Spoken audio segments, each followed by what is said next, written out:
श्रीराम समर्थ. रूपाची ओळख नामानेच होते.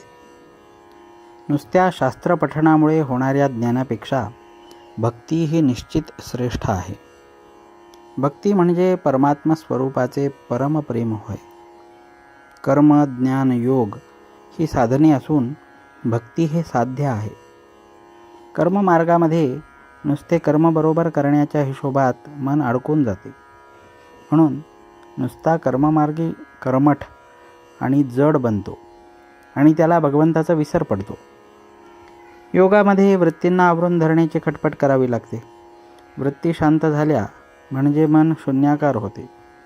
वृत्ती आवरणाऱ्याला भगवंताचे प्रेम असेलच असे सांगता येत नाही.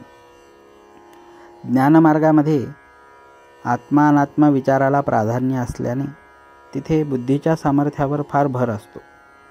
पण मायेचा जोर फार विलक्षण असल्यामुळे साधकाला ती केव्हा फसवील याचा नेम नसतो. ज्ञानमार्ग फार कठीण आहे.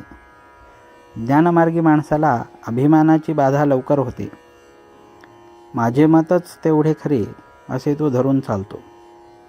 ज्ञानी मनुष्य जगताला मायाकार्य मानतो, म्हणजेच जगत मिथ्या आहे असे तो समजतो. परमात्मा जर सर्वव्यापी आहे तर हे जगत त्याच्यामध्येच असले पाहिजे. म्हणून भक्त या सृष्टीला मिथ्या न मानता भगवंताची लीला समजतो. त्याला या सृष्टीमध्ये सर्व ठिकाणी भगवंताचा महिमा, त्याचे विभूतिमत्व आणि त्याचा आनंद भरलेला दिसून येतो.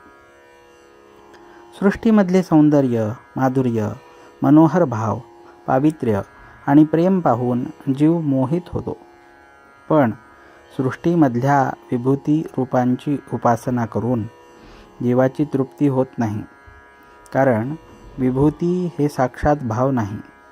म्हणून भगवंताच्या साक्षात गुणांची आणि भावांची जरुरी लागते.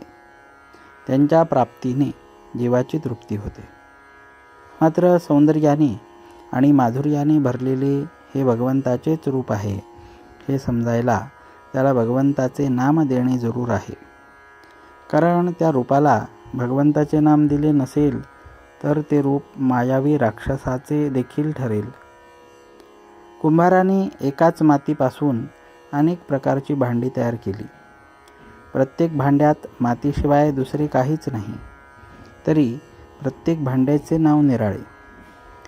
तुकारामबुवा एवढे मोठे संत बनले, पण भगवंत सर्व ठिकाणी व्यापून आहे म्हणून ते विठोबाला राम म्हणाले नाहीत किंवा दत्ताला महादेव म्हणाले नाहीत.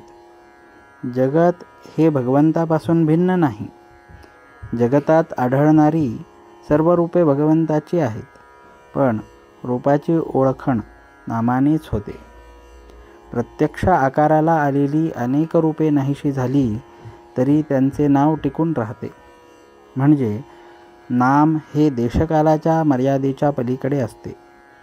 म्हणून ते रूपापेक्षा जास्त सत्य होय आणि जे सत्य आहे ते श्रेष्ठ असलेच पाहिजे.